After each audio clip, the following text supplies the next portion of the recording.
Hello friends, आज के इस वीडियो में हम लोग स्टीरियोकेमिस्ट्री से रिलेटेड कुछ प्रॉब्लम्स का प्रैक्टिस करेंगे। तो आप अपना पेपर पेन निकाल के बैठ जाइए और इस वीडियो के साथ साथ आप खुद भी प्रॉब्लम्स करिए और जहाँ जहाँ पे दिक्कत आए वहाँ पे वीडियो को पॉज करिए, थोड़ा सोचिए और फिर आंसर चेक करिए। तो हम लोग दो टॉपिक्स का प्रॉब्लम प्रैक्टिस करेंगे, डायस्टीरियोमर से रिलेटेड एंड साइक्लिक कंपाउंड से रिलेटेड। तो चलिए पहले हम लोग डायस्टीरियोमर से रिलेटेड कुछ प्रॉब्लम प्रैक्टिस करते हैं। तो पहला प्रॉब्लम में कहा जा रहा है assign the configuration of each of the following compounds. आपको कुछ कंपाउंड दिया गया है और उसमें आपको आरएस कॉन्फ़िगरेशन निकालना है। तो इस कंपाउंड में देखिएगा, ए वाला जो कार्बन है कायरल है और ए वाला भी कार्बन है कायरल। तो आप आरएस कॉन्फ़िगरेशन निकालने में सबसे पहले क्या करते थे? प्रायोरिटी ऑर्डर डिसाइड करते थे। तो इस कार्बन का निकालते हैं कॉन्फ़िगरेशन। ए हो गया 1 नंबर प्रायोरिटी, क्योंकि ब्रोमीन का एटॉमिक नंबर सबसे ज़्यादा है। इसके बाद इधर भी कार्बन है, इधर भी कार्बन है, मगर ए वाला जो कार्बन है क्लोरीन से जुड़ा हुआ, इसीलिए इसको 2 प्रायोरिटी मिल जाएगा। और इस कार्बन को 3 और हाइड्रोजन को 4। तो 1 से 3 की तरफ जाइए, 1 से 2, 2 से 3। कैसा मूवमेंट है? ये मूवमेंट जो है आपका एंटी क्लॉकवाइज है। एंटी क्लॉकवाइज मतलब कैसा हुआ कॉन्फ़िगरेशन? ये मूवमेंट है आपका एंटी क्लॉकवाइज। अगर एंटी क्लॉकवाइज है मतलब कॉन्फ़िगरेशन हुआ एस। मगर यहाँ हाइड्रोजन कहाँ पे है? हाइड्रोजन जो है डैश लाइन पे होना चाहिए था, मगर ये बेज लाइन पे है, मतलब आपकी तरफ आ रहा। इसलिए कॉन्फ़िगरेशन को क्या करना पड़ेगा? रिवर्स करना पड़ेगा। तो ये क्या हो जाएगा? R configuration. यानी ए वाला जो कार्बन है इसका कॉन्फ़िगरेशन है आर।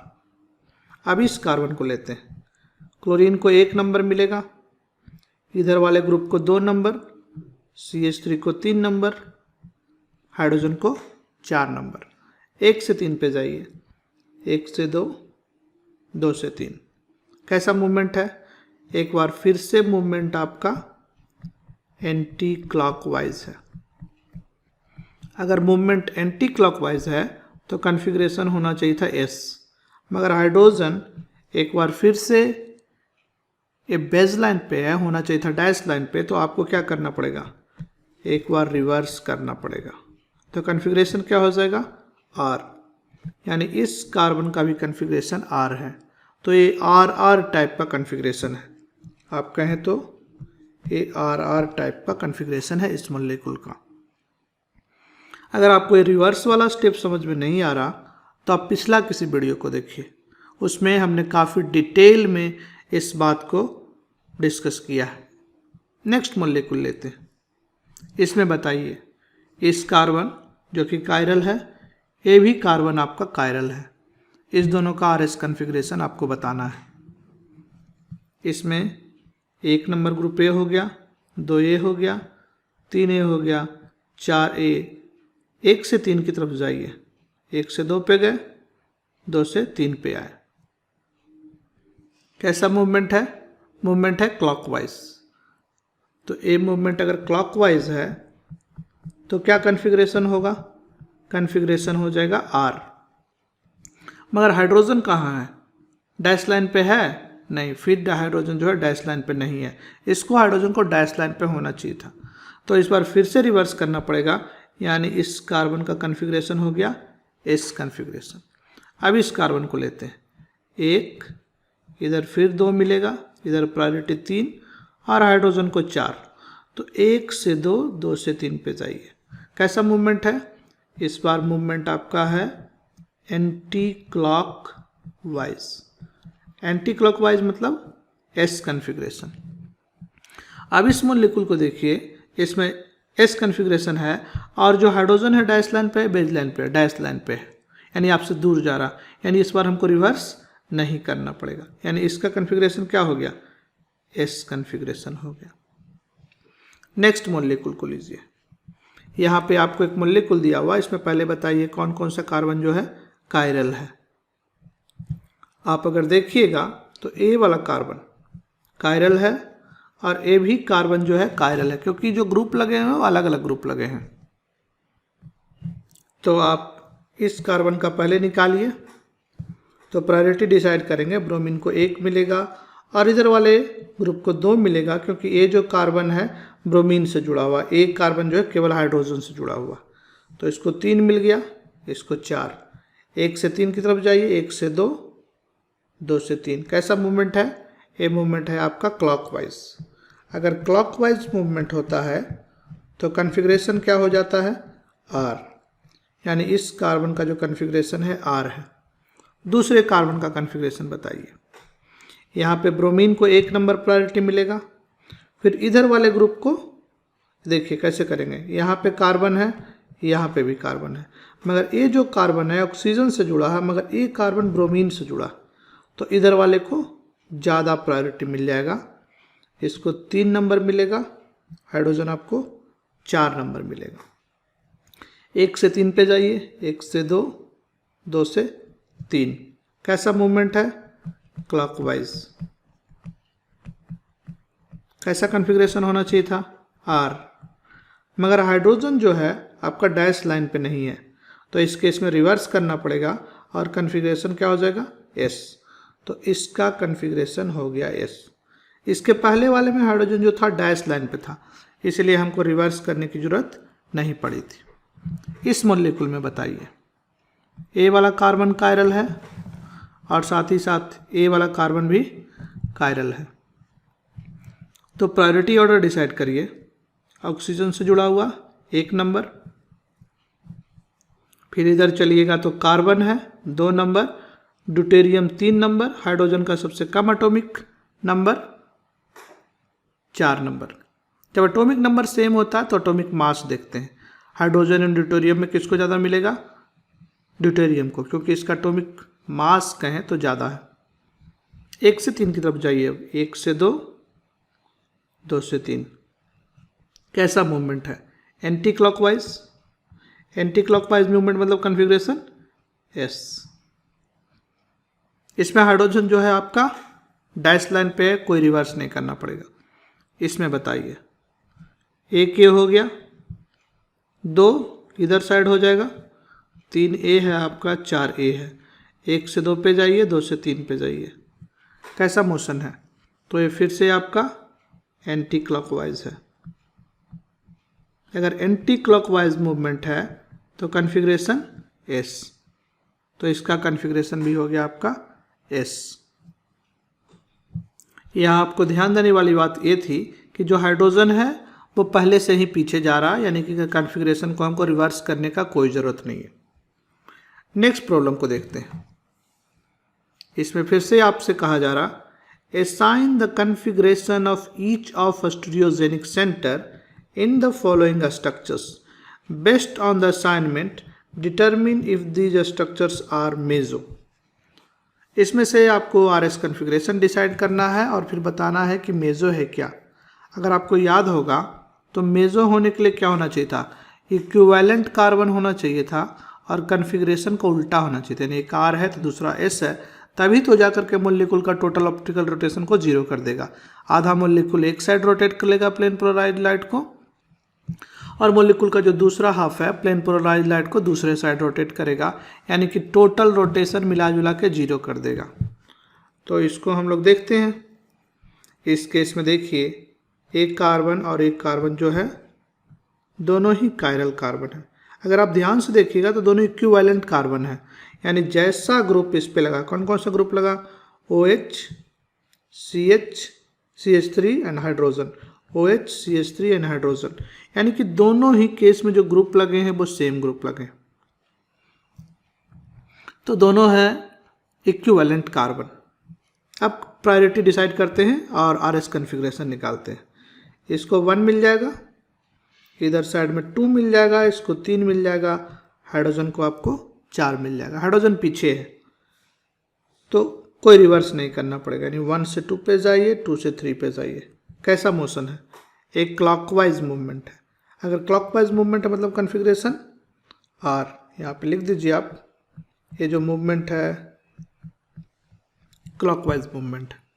इस केस में 1 2 3 4, 1 से 3 की तरफ जाइए, तो 1 से 2 पे गए, 2 से 3 पे गए। कैसा मूवमेंट है ये? एक बार फिर से जो मूवमेंट है ये क्लॉकवाइज है। तो क्लॉकवाइज है मतलब कन्फिग्रेशन R, तो इसका भी कन्फिग्रेशन हो गया R, यानी ये जो कंपाउंड है वो RR कन्फिग्रेशन का है। तो क्या ये मेजो हो सकता है? नहीं हो सकता। इवन दो कि इक्विवेलेंट कार्बन है बट दोनों कार्बन पे कन्फिग्रेशन सेम है, तो मेजो नहीं हो सकता। मेजो होने के लिए क्या चाहिए था? दोनों कार्बन पे कन्फिग्रेशन उल्टा हो। इसको देखते हैं, सेम ही मॉलिक्यूल है, केवल ओरिएंटेशन चेंज किया। ये 1 हो जाएगा, 2 इधर, 3 4। नाउ 1 से 3 की तरफ जाइए, 1 से 2, 2 से 3। कैसा मूवमेंट है? ये मूवमेंट है आपका एंटी क्लॉकवाइज। अब देखिए, क्या हाइड्रोजन जो है डैश लाइन पे है? हाइड्रोजन डैश लाइन पे नहीं है, तो आपको रिवर्स करना पड़ेगा। एंटी क्लॉकवाइज मतलब एस होना चाहिए था, मगर आपको एक बार रिवर्स करना पड़ेगा। तो इसका कन्फिग्रेशन हो गया R। इसमें बताइए 1 2 3 4, 1 से 2 पे गए, 2 से 3 पे गए, एंटी क्लॉकवाइज है। अगर एंटी क्लॉकवाइज है तो क्या होगा? कन्फिग्रेशन S होगा। मगर हाइड्रोजन जो है कहाँ है? डैश लाइन पे, तो क्या कोई चेंज करना पड़ेगा? नहीं करना पड़ेगा, S हो गया। यानी इस कंपाउंड का कन्फिग्रेशन हो गया RS। अगर RS कन्फिग्रेशन है तो क्या ये मेजो हुआ या नहीं हुआ? यस, ये मेजो हो गया आपका कंपाउंड, क्योंकि दोनों कार्बन इक्विवेलेंट कार्बन है और कार्बन पे जो कन्फिग्रेशन है उल्टा है, R है और S है, तो एक कंपाउंड जो है मेजो है। ये वाला कंपाउंड चेक करिए, इसमें तो मेजो होने का चांस ही नहीं बनता, क्योंकि जो दोनों कार्बन है इक्विवेलेंट नहीं है। एक कार्बन पे CH3 ग्रुप लगा है, दूसरे पे CH3OH OH, मगर एक पर हाइड्रोजन है, दूसरे पे ड्यूटेरियम है, तो एक कार्बन तो किसी भी केस में मेजो नहीं हो सकता, यानी ये कंपाउंड मेजो नहीं हो सकता। प्रायोरिटी डिसाइड करिए, इसको 1 मिल जाएगा, इधर साइड 2 मिल जाएगा, 3 4, 1 से 3 की तरफ जाइए, तो 1 से 2 पे गए, 2 से 3 पे गए। कैसा मूवमेंट है? क्लॉकवाइज। क्लॉकवाइज मूवमेंट अगर है तो कन्फिग्रेशन हो गया R। इस मॉलिक्यूल को लेते हैं, 1 2 3 4। इसमें ध्यान देने वाली बात ये थी पहले वाले में, क्योंकि ड्यूटेरियम जो था लोएस्ट प्रायोरिटी का था, आपसे दूर गया, इसीलिए आपको कोई रिवर्स नहीं करना पड़ा। अब इसमें देखिए, 1 से 2 पे गए, 2 से 3 पे गए। मूवमेंट कैसा है? क्लॉकवाइज। क्लॉकवाइज मूवमेंट अगर है तो कन्फिग्रेशन होना चाहिए था R, मगर हाइड्रोजन कहाँ है? हाइड्रोजन डैश लाइन पे नहीं है, यानी आपको एक बार रिवर्स करना पड़ेगा। रिवर्स कर दीजिएगा तो इसका कन्फिग्रेशन S हो जाएगा। तो इधर है S कन्फिग्रेशन, इधर है आपका R कन्फिग्रेशन, यानी ये RS कन्फिग्रेशन है, मगर दोनों कार्बन जो है इक्विवेलेंट नहीं है, इसीलिए इसमें कोई भी मेजो का मतलब नहीं बनता है। नेक्स्ट प्रॉब्लम देखते हैं हम लोग। इस प्रॉब्लम में कहा जा रहा है ribose is optically active but ribitol it's reduction product. इसको जब रिडक्शन करिएगा तो आपको रिबिटॉल मिलता है, इज ऑप्टिकली इनएक्टिव, वाई। तो बेसिकली आपको एक मॉलिक्यूल ए दिया हुआ है और इसको आप अगर रिडक्शन करिएगा, रिडक्शन मतलब हाइड्रोजन का एडिशन होता है। जैसे यहाँ पे अल्डिहाइड ग्रुप है, अल्डिहाइड ग्रुप में 2 हाइड्रोजन जोड़ दीजिएगा तो ये अल्कोहल में बदल जाएगा CH2OH। यहाँ पे देखिए, इस मॉलिक्यूल में CHO है, यहाँ पे CH2OH है, एक हाइड्रोजन जो है ऐड हो गया। तो हाइड्रोजन मॉलिक्यूल के एडिशन को हम लोग रिडक्शन भी बोलते हैं। तो ये है जो पहला कंपाउंड है रिबोज है, और ये है रिबिटॉल। अब कह रहा क्वेश्चन में कि पहले जो प्रोडक्ट है ऑप्टिकली एक्टिव है, यानी इधर वाला जो प्रोडक्ट है, रिएक्टेंट कह लीजिए, यहाँ पे ये जो है ऑप्टिकली एक्टिव है। और रिडक्शन के बाद जो प्रोडक्ट मिल रहा वो क्या हो गया है, ऑप्टिकली इनएक्टिव। यानी कि आप इसको पोलरीमीटर में डालिएगा, रोटेशन मेज़र करिएगा तो 0 डिग्री आएगा। तो आपसे पूछा जा रहा है कि ऐसा क्यों हो गया। तो ये तो क्वेश्चन बहुत आसान है। इस केस में ये वाला कार्बन कायरल है, कायरल है, कायरल है, 3 कायरल कार्बन है, कोई प्लेन ऑफ सिमेट्री नहीं है, इसलिए जो कंपाउंड है ऑप्टिकली एक्टिव होगा। इस केस में भी 3 कार्बन कायरल है, मगर इस केस में एक प्लेन ऑफ सिमेट्री है। क्योंकि अब देखिए, पहले जो CH2OH ग्रुप था, यहाँ पे CHO ग्रुप था, ये जो था बेसिकली सिमेट्री को ख़त्म कर रहा था। मगर अब क्या हो गया कि नीचे भी CH2OH ग्रुप और ऊपर भी CH2OH ग्रुप। तो अगर आप एक प्लेन कट करिएगा, मान लीजिए कि इसके अलोंग आप एक प्लेन लेते हैं, तो इस प्लेन के अलोंग अगर आप देखेंगे तो ऊपर वाला पार्ट और नीचे वाला पार्ट सिमेट्रिकल है। जैसा ऊपर में है HOH HOH, CH2OH CH2OH, आधा मोलिकुल HOH का ऊपर यहाँ पे और आधा नीचे, यानी जो है इसमें एक प्लेन ऑफ सिमेट्री है। तो जैसे ही प्लेन ऑफ सिमेट्री है इस मोलिकुल में, ये हो गया प्लेन ऑफ सिमेट्री। आपको याद होगा कि जब प्लेन ऑफ सिमेट्री होता है तो कंपाउंड ऑप्टिकली इनएक्टिव हो जाता है, या कहें तो ये कंपाउंड कैसा है, मेजो कंपाउंड है, ऑप्टिकली इनएक्टिव होगा। नेक्स्ट प्रॉब्लम देखते हैं। इस प्रॉब्लम में आपसे कहा जा रहा, which of the following carbohydrate derivatives are meso compound.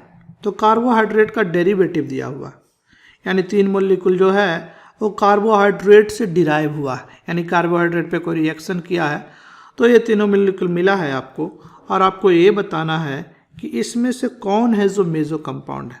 तो मेजो खोजना तो बहुत आसान है, आपको क्या खोजना, कोई सिमेट्री है कि नहीं। इसमें ये वाला कार्बन कायरल है, ये वाला कार्बन भी कायरल है, मगर यहाँ से एक प्लेन कट करिए, यहाँ से प्लेन कट करिएगा तो जैसा ऊपर है, ऊपर में क्या है HOH, यहाँ भी HOH, यहाँ CH2OH, यहाँ पे CH2O, आधा C डबल बॉन्ड ऊपर जाएगा, आधा C डबल बॉन्ड और नीचे आएगा। यानी इस कंपाउंड में आप कह सकते हैं कि एक प्लेन ऑफ सिमेट्री एग्जिस्ट करता है, प्लेन ऑफ सिमेट्री। अगर प्लेन ऑफ सिमेट्री है यानी कि ये कंपाउंड कैसा है, एक कंपाउंड आपका मेजो है। नेक्स्ट वाला मॉलिक्यूल को देखिए।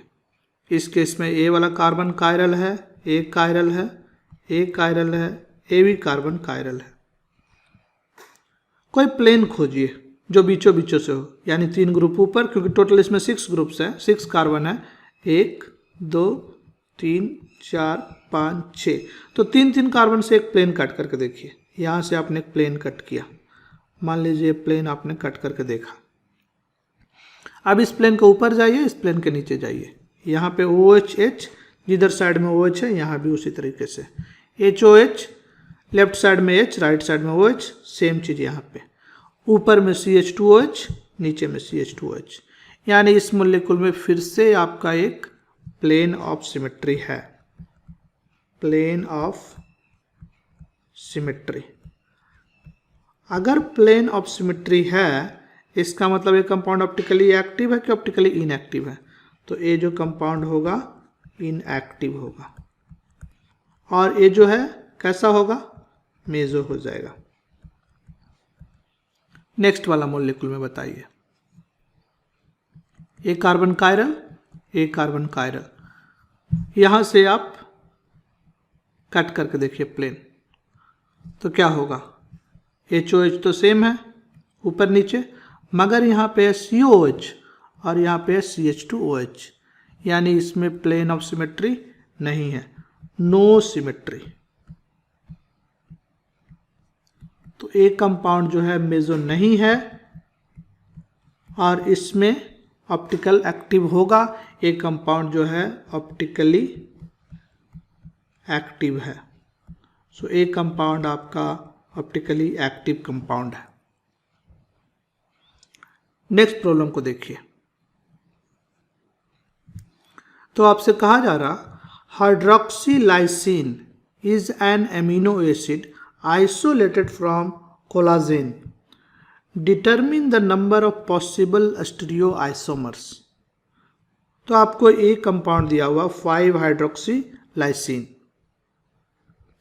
और इसमें पूछा जा रहा है कि कितना पॉसिबल स्टीरियोआइसोमर्स होगा। तो पहले हम लोग क्या करते हैं कि इस कंपाउंड को थोड़ा अच्छे से लिख लेते हैं।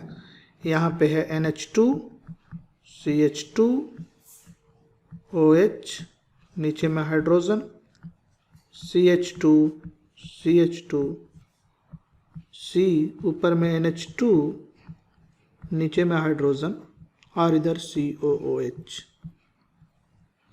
इसमें देखिए कितना कायरल कार्बन है।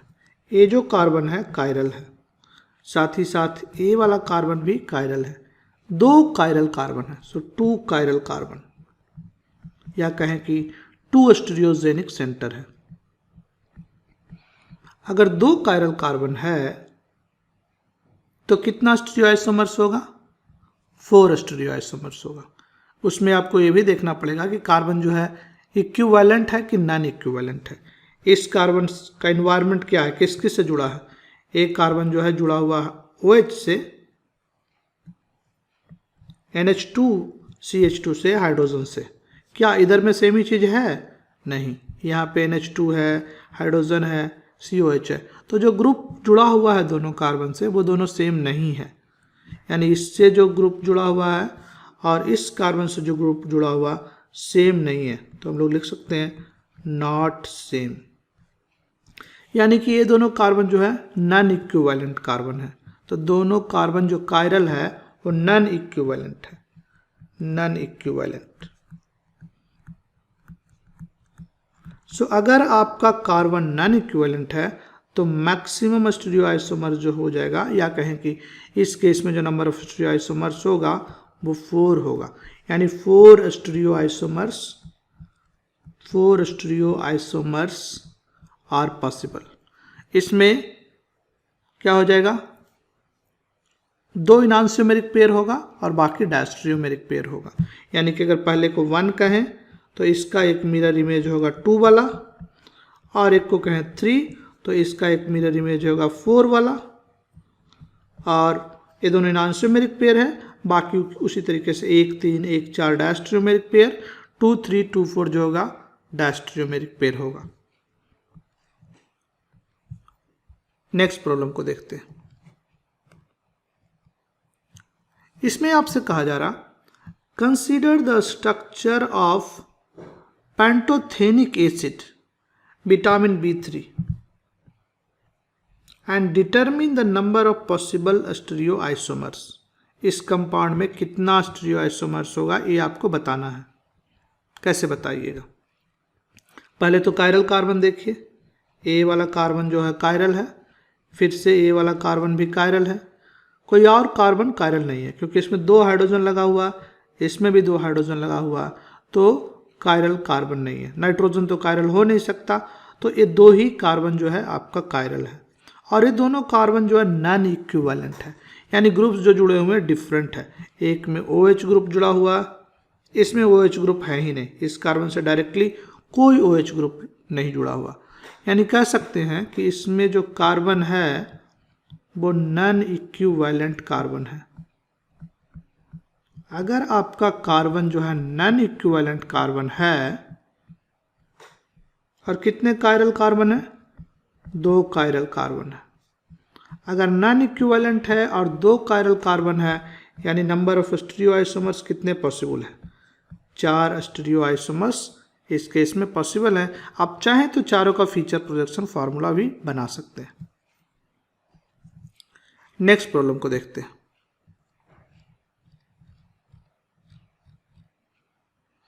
नेक्स्ट प्रॉब्लम जो है आपका वो साइक्लिक कंपाउंड से रिलेटेड है। तो पहला पार्ट हमने फिनिश किया कि डायस्टेरियोमर्स, ऊपर में जो कंपाउंड थे उसमें डायस्टेरियोमेरिक पेयर्स जो थे उसका हमने RS कन्फिग्रेशन निकालना देखा। अब हम लोग साइक्लिक कंपाउंड में कुछ प्लेन ऑफ सिमेट्री की बात करते हैं। So which of the following compound has plane of symmetry? आपको कुछ कंपाउंड दिया हुआ है, आपको बताना है कि किस केस में प्लेन ऑफ सिमेट्री है। तो पहला कंपाउंड है सिस 1,2 डाइब्रोमोसाइक्लोब्यूटेन। साइक्लोब्यूटेन का मतलब ये हो गया आपके पास कुछ ऐसा, और इस केस में 1,2 डाइब्रोमो, मान लीजिए कि ए है आपका कार्बन नंबर 1 और ए है आपका कार्बन नंबर 2, और 1,2 पोजीशन पे ब्रोमीन ग्रुप लगा हुआ है। तो मान लीजिए यहाँ लगा दिया आपने ब्रोमीन और यहाँ लगा दिया ब्रोमीन, नीचे हाइड्रोजन होगा, नीचे हाइड्रोजन होगा।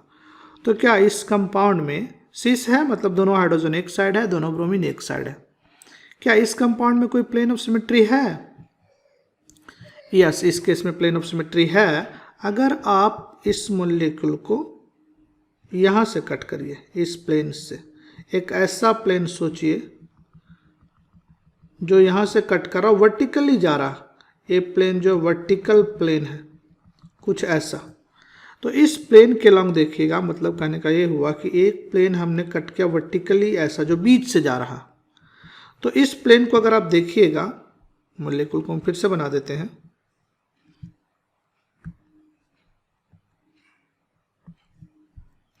तो ये आपका मॉलिक्यूल था,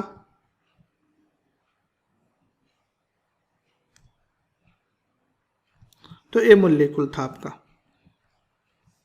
तो इस प्लेन, जैसा कि हम कह रहे थे कि ये वाला जो प्लेन है जो इसको बीच से कट कर रहा, इसके लॉन्ग प्लेन ऑफ सिमेट्री है। जो चीज़ इधर है इस प्लेन के, वही चीज़ इधर है, यानी इस केस में एक प्लेन ऑफ सिमेट्री एग्जिस्ट करता है। यानी एक कंपाउंड जो होगा वो कैसा होगा, यानी मेजो होगा। तो कहें सिस 1,2 डाइब्रोमोसाइक्लोब्यूटेन, तो एक कंपाउंड जो है मेजो फॉर्म में एग्जिस्ट करेगा। अब इसी केस का बी पार्ट है ट्रांस 1,2 डाइब्रोमोसाइक्लोब्यूटेन। इसी का ट्रांस बना लीजिए। मान लीजिए इसी कंपाउंड का अगर हम ट्रांस बनाते हैं,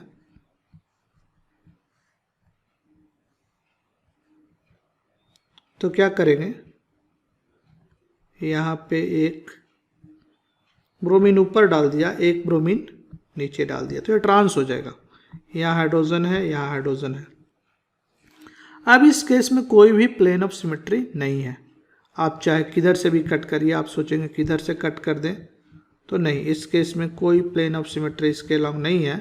कोई भी प्लेन आप कट करके देखिए, चाहे तो इधर से कट करके देखिए, किसी भी केस में प्लेन ऑफ सिमेट्री नहीं है। तो हम लोग कह सकते हैं कि no plane of symmetry, no plane of symmetry. अगर कोई भी प्लेन ऑफ सिमेट्री नहीं है, मतलब कि ये कंपाउंड क्या होगा, ऑप्टिकली एक्टिव होगा। पिछला वाला कंपाउंड क्या था, ऑप्टिकली इनएक्टिव, बट ये जो कंपाउंड है ऑप्टिकली एक्टिव होगा। हम कह सकते हैं इसमें ऑप्टिकली एक्टिव। नेक्स्ट क्वेश्चन देखते हैं। अब इसमें कहा जा रहा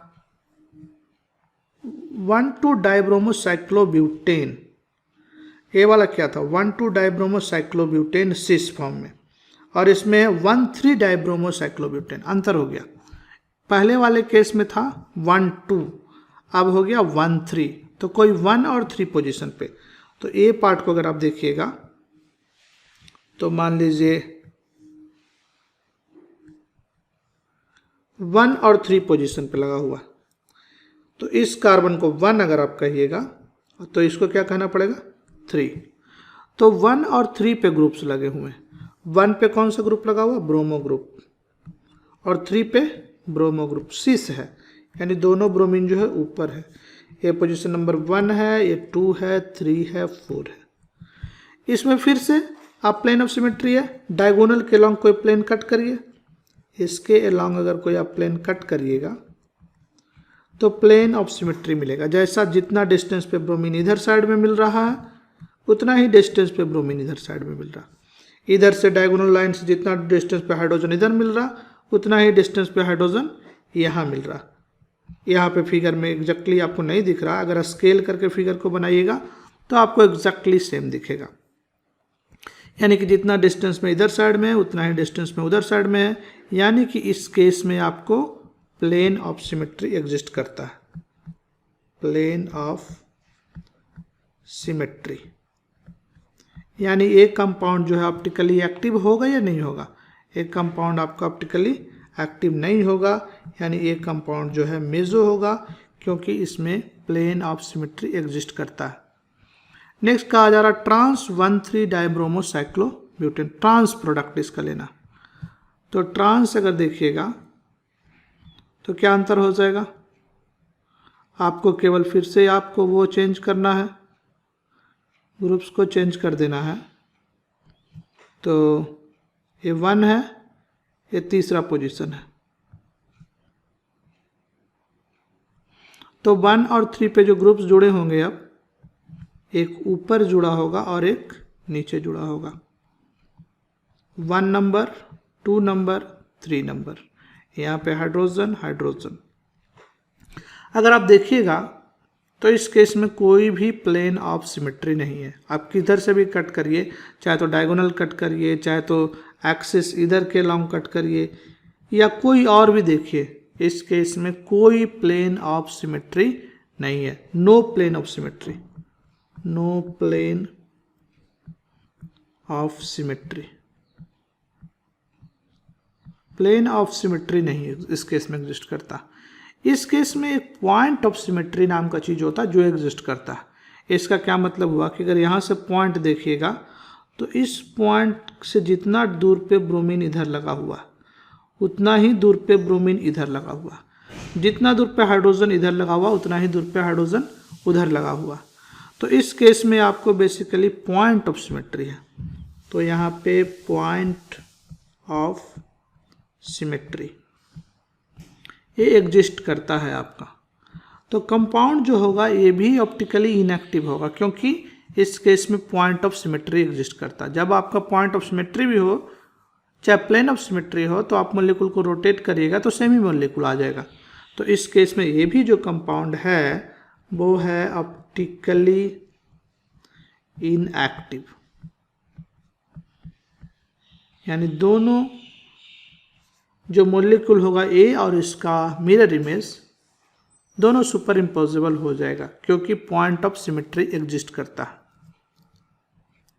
ओके, नेक्स्ट प्रॉब्लम देखते हैं। इस प्रॉब्लम में आपसे कहा जा रहा which of the following structure has a plane of symmetry. आपको फिर से एक बार बताना है कि किस केस में प्लेन ऑफ सिमेट्री होगा, और इस केस में आपको साइक्लिक कंपाउंड दिया हुआ। तो इस मॉलिक्यूल में अगर यहाँ से कट कर दीजिए तो प्लेन ऑफ सिमेट्री एग्जिस्ट करता है। जैसा ग्रुप ऊपर लगा हुआ सेम उसी टाइप का ग्रुप नीचे लगा हुआ। इतना दूर पे हाइड्रोजन ऊपर है, इतना ही दूर पे हाइड्रोजन नीचे है। इसी तरीके से ये जो कंपाउंड है मेजो होगा, क्योंकि इसमें एक प्लेन ऑफ सिमेट्री एग्जिस्ट करता है। नेक्स्ट वाला कंपाउंड को देखिएगा तो इस केस में फिर से एक प्लेन ऑफ सिमेट्री है। इस पॉइंट के लॉन्ग कट करिए तो पीछे आपका जितना दूर पे हाइड्रोजन है उस कार्बन पे उतना ही इस कार्बन पे आपका हाइड्रोजन एक पीछे की तरफ है, उतना ही दूर पे। आगे की तरफ OH ग्रुप है इस कार्बन पे, उतना ही OH ग्रुप दूसरे वाले कार्बन पे। यानी फिर से एक कंपाउंड कैसा हो गया, मेजो कंपाउंड हो गया। इस केस में क्या कोई प्लेन ऑफ सिमेट्री है? आपको लग रहा है कि यहाँ से कट करते हैं, यहाँ से कट करिएगा तो जितना दूर पे पीछे में यहाँ हाइड्रोजन है, यहाँ उतना दूर पे हाइड्रोजन नहीं है, ड्यूटेरियम है। तो प्लेन ऑफ सिमेट्री तो इसमें एग्जिस्ट नहीं करता। एंड इस केस में पॉइंट ऑफ सिमेट्री भी एग्जिस्ट नहीं करता। आप अगर इस मॉलिक्यूल को इस तरीके से बनाइए तो ज़्यादा क्लियर होगा। कुछ ऐसा है आपके पास, ये 3 मेंबर्ड का रिंग है, यहाँ पे ऑक्सीजन लगा हुआ और यहाँ पे हाइड्रोजन है, ड्यूटेरियम है। यहाँ पे ड्यूटेरियम ऊपर है, हाइड्रोजन नीचे है। यही मॉलिक्यूल है आपका। ऐसा लग रहा है कि ये वाला जो पॉइंट है सिमेट्री का पॉइंट है, इधर हाइड्रोजन है और उतना ही दूर पे इधर है, इधर ड्यूटेरियम है, इधर भी उतना ही दूर पे ड्यूटेरियम, इधर जितना दूर पे हाइड्रोजन है उतना ही दूर पे इधर में हाइड्रोजन है। मगर इस पॉइंट को अगर इधर देखिएगा तो जितना देर पे ऑक्सीजन है इस साइड में उतना दूर पे ऑक्सीजन नहीं है, यानी कि इस केस में पॉइंट ऑफ सिमेट्री भी एग्जिस्ट नहीं करता। यानी इस केस में ये जो कंपाउंड होगा ऑप्टिकली एक्टिव होगा, no plane of symmetry, no plane of symmetry.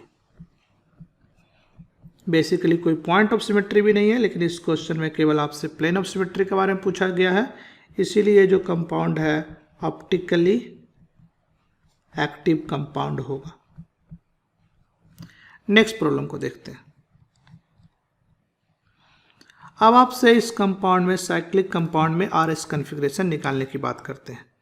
Assign the configuration of each of stereogenic centre in the following structure. आपको कुछ कंपाउंड दिया गया है और आपको आरएस कॉन्फ़िगरेशन निकालना है। यहाँ पे कार्बन कायरल है, एक कार्बन कायरल है, तो दोनों ही कार्बन में सबसे पहले क्या करना पड़ेगा, आपको प्रायोरिटी डिसाइड करना पड़ेगा। इसको 1 नंबर मिलेगा और इधर साइड जाइएगा तो 2 नंबर मिलेगा, इधर 3 नंबर मिलेगा, हाइड्रोजन को 4 नंबर मिलेगा। 1 से 3 की तरफ जाइए, 1 से 2 पे गए, 2 से 3 पे गए, यानी कैसा मूवमेंट है, एक क्लॉकवाइज मूवमेंट है। अगर मूवमेंट आपका क्लॉकवाइज है तो कॉन्फ़िगरेशन क्या होगा, आर, और हाइड्रोजन आपका पहले से ही पीछे है, यानी ए जो है कार्बन आर कॉन्फ़िगरेशन का। दूसरे वाले को देखते हैं, किस ग्रुप को ज़्यादा प्रायोरिटी मिलेगा। यहाँ पे कार्बन जो है 2 हाइड्रोजन जुड़ा है, यहाँ जो कार्बन है 3 हाइड्रोजन जुड़ा है, यानी इधर साइड को पहला प्रायोरिटी आपको मिल जाएगा, फर्स्ट प्रायोरिटी है इसका। इधर साइड को दूसरा, CH3 को तीसरा, हाइड्रोजन को चौथा। 1 से 2 पे गए, 2 से 3 पे गए। कैसा मूवमेंट है, ये मूवमेंट जो है एंटी क्लॉकवाइज मूवमेंट है। एंटी क्लॉकवाइज मूवमेंट मतलब कॉन्फ़िगरेशन आपका एस कॉन्फ़िगरेशन, और हाइड्रोजन पहले से ही पीछे है, कोई चेंज नहीं करना पड़ेगा। यानी इस कंपाउंड में 2 कायरल कार्बन है और दोनों कायरल कार्बन का कॉन्फ़िगरेशन जो है, एक का आर है, दूसरे का एस है। इसमें यहाँ पे एक ग्रुप है, यहाँ पे एक ग्रुप है। यहाँ कुछ नहीं दिख रहा, यानी एक हाइड्रोजन है जो कि पीछे है। यहाँ कुछ नहीं दिख रहा, मतलब एक हाइड्रोजन है जो आगे की तरफ है। तो ए ग्रुप इसको यहाँ पे आप दिखा सकते हैं इसे। अब बताइए इस कार्बन का कॉन्फ़िगरेशन, 1 नंबर तो ऑक्सीजन पे मिल जाएगा, हाईएस्ट एटॉमिक नंबर, 2 इधर साइड चला जाएगा, 3 इधर आ जाएगा। तो 1 से 2 पे गए, 2 से 3 पे गए। कैसा मूवमेंट है, एंटी क्लॉकवाइज। एंटी क्लॉकवाइज अगर मूवमेंट है तो कॉन्फ़िगरेशन इसका एस हो जाएगा, और कुछ भी रिवर्स नहीं करना पड़ेगा क्योंकि हाइड्रोजन जो है पहले से ही पीछे है। दूसरे में 1 किसको मिलेगा, 2 इसको मिलेगा, 3 इस ग्रुप को और 4 हाइड्रोजन को। 1 से 2 पे जाइए, 2 से 3 पे जाइए। कैसा मूवमेंट है, एक क्लॉकवाइज मूवमेंट है।